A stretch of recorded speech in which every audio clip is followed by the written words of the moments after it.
جب ہم دنیا کے امیر ترین افراد کے بارے میں سوچتے ہیں تو ایلون مسک اور بل گیٹس جیسے نام ذہن میں ابھرتے ہیں۔ یقیناً یہ نام موجودہ عہد کے امیر ترین افراد ہیں اور ان کی دولت میں مسلسل کمی بیشی ہوتی رہتی ہے۔ مگر کیا آپ کو معلوم ہے کہ دنیا کی تاریخ کا امیر ترین شخص کسے قرار دیا جاتا ہے؟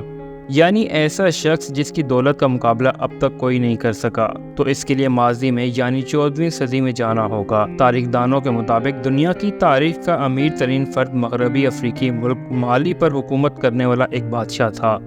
مینسا موسیٰ وہ بادشاہ ہیں جن کی دولت کا تخمینہ لگانا بھی مشکل ہے۔ مینسا کا مطلب سلطان یا بادشاہ ہے اور کہا جاتا ہے کہ ان کی پیدائش 1280 کے قریب ہوئی تھی۔ وہ 1312 میں اپنے بھائی ابو بکر کی جانب سے تخت چھوڑے جانے پر بادشاہ بنے۔ مینسا موسیٰ کے بھائی بحیرہ کیونوس کے سفر پر نکلے تھے اور تاریخ دانوں کے مطابق اپنے ساتھ 2000 بحری جہازوں کو لے کر گئے تھے، پھر ان کی واپسی نہیں ہوئی۔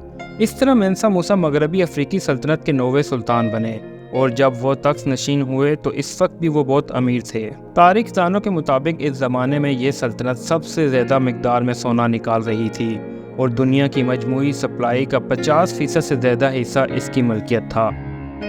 نمک اور سونے کے ذخائر کی کان کنی کے باعث مینسا موسیٰ کی دولت میں بہت تیزی سے اضافہ ہوا، جبکہ ہاتھی دانت کی تجارت نے بھی انہیں مزید امیر کیا۔ ان کے عہد میں یہ سلطنت 3000 کلومیٹر رقبے پر پھیل چکی تھی، جس میں ٹمبکٹو سمیت 24 شہر موجود تھے اور انہیں کبھی کسی جنگ میں شکست کا سامنا نہیں ہوا۔ تاریخ دانوں کے مطابق مینسا موسیٰ درویش صفت حکمران تھے اور سن 1324 اور 25 کو وہ حج کے سفر پر روانہ ہوئے، جسے تاریخ کا پرشکوہ ترین سفر حج قرار دیا جاتا ہے۔ 6500 کلومیٹر کے اس سفر کے لیے وہ اپنے ساتھ 60,000 افراد کے ساتھ نکلے تھے۔ ان تمام افراد کے لیے فارسی ریشم کے لباس اور طلائی زر بفت تیار کیے گئے تھے، جبکہ اونٹوں پر خالص سونے کے تھیلے لدے ہوئے تھے۔ اس سفر کے لیے وہ صحرائے اعظم، صحارا اور مصر سے گزرے تھے اور قاہرہ میں انہوں نے اتنا زیادہ سونا بانٹا کہ مقامی معیشت ہل کر رہ گئی اور وہاں سونے کی قیمت نمایاں حد تک گر گئی۔ در حقیقت اس سخاوت کا اثر مینسا موسیٰ کے وہاں سے نکلنے کے 10 سال بعد تک برقرار رہا۔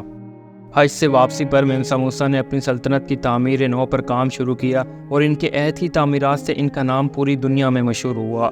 اس مقصد کے لیے انہوں نے اندلس، جو کہ اب اسپین کے نام سے جانا جاتا ہے، سے تعلق رکھنے والے شاعر اور آرکیٹیکٹ ابو اسحاق ابراہیم السائلی کی خدمات حاصل کی تھیں اور انہیں 200 کلوگرام سونا انعام میں دیا۔ انہوں نے تعلیمی ادارے، مساجد اور دیگر تعمیرات کی، جن کے نتیجے میں ٹمبکٹو اس عہد میں ثقافت اور تعلیم کا مرکز بن گیا۔ ان کا انتقال 1337 میں ہوا اور ان کے بیٹوں نے تخت سنبھالا، مگر وہ ریاست کو سنبھال نہیں سکے۔ کچھ تاریخ دانوں کا تخمینہ ہے کہ مینسا موسیٰ کی دولت موجودہ عہد سے 400 سے 500 ارب ڈالر کے قریب تھی، مگر سونے، نمک اور سلطنت کے رقبے کے باعث اس کا درست اندازہ لگانا مشکل ہے۔ مگر اس بات پر تاریخ دان متفق ہیں کہ وہ دنیا کی تاریخ کے امیر ترین شخص تھے۔